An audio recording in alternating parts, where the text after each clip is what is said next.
Little Rascals Spanky McFarland. Tragic ending, Ourr Gang documentary. Spanky McFarland was born George Robert Phillips McFarland on October 2, 1928 in Dallas, Texas, to Virginia Winifred and Robert Emmett McFarland. He had 3 siblings: Thomas, Amanda, and Roderick. He attended Lancaster High School in Lancaster, Texas. George Robert Phillips McFarland started out as a child model in Dallas, Texas at all of 3 years old, but his aunt obviously saw something special in him to send his photo to Hal Roach, who immediately arranged for a screen test done by James Horn. This footage so captivated advance audiences that it was inserted into the next available short, Spanky, completely stealing the limelight from Kendall McComas at the center of the plot. His nickname is sometimes said to have come from George's mother, who often warned him, "Spanky, Spanky, mustn't touch," in order to curb his exuberance. However, McFarland claimed in interviews that this folksy tale was not true. His nickname actually derived from an early news report which described him as a spanky child, a term that was used in the early part of the 20th century to refer to precocious children.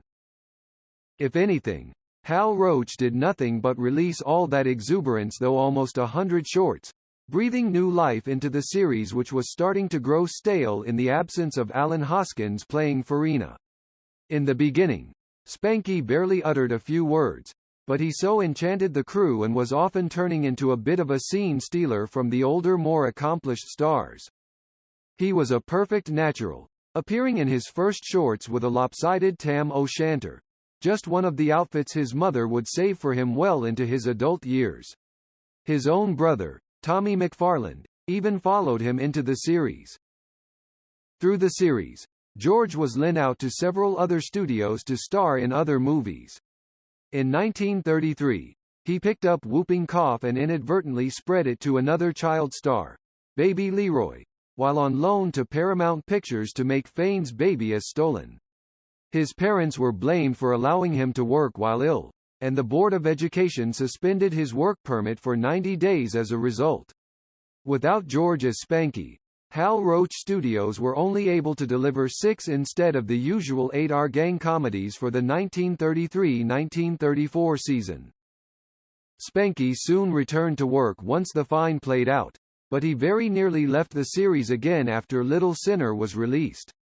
Stan Laurel, the partner of Oliver Hardy in the Laurel and Hardy series, had delayed in renewing his contract with the series, and the studio was quietly considering spinning off George into a new family comedy with Oliver Hardy called The Hardys. The studio had kept both Laurel and Hardy under separate contracts to better control their careers, but Stan finally negotiated and the new project never reached pre-development. As Spanky, George frequently adopted most of their mannerisms as Ollie's slow burn and Stanny's double take. He was good friends of the boys, and the few pictures taken with them together showed this appreciation. George's popularity did not continue after Ourr Gang. He returned to school in Texas and had a normal life, later joining the Air Force but left on a hardship discharge. He worked in a variety of jobs from a soft drink factory to popsicle maker, eventually becoming a salesman and later a sales executive. He was also the area manager for the commercial contract division of Philco Ford Television, but the 50s ushered him into brand new popularity when the Little Rascals became big stars on TV to whole new kids seeing the shorts for the first time. In 1958, he hosted a show running the shorts while wearing the beanie and shorts again. He never denied his past. He traveled the country on the college circuit, was reunited with his co-stars on talk shows through the 70s, and even exposed a few Spanky imposters over the years. His co-star, Darla Jean Hood, had encountered at least 5 separate men claiming to be Spanky over the years.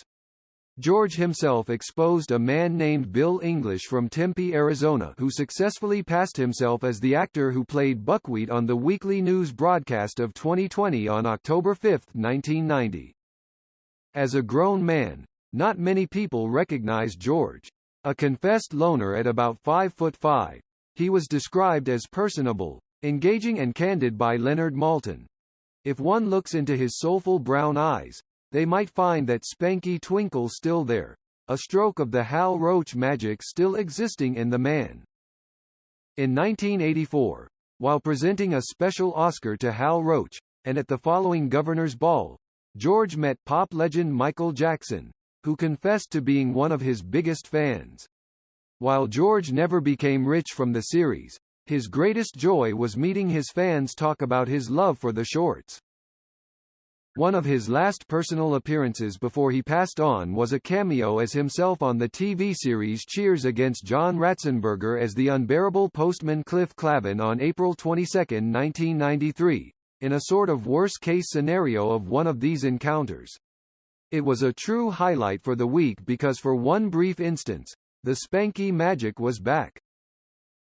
Sadly, George passed away a few months afterward, but George confessed that getting the cameo was a major thrill in his life. Goodbye Little Rascals Spanky.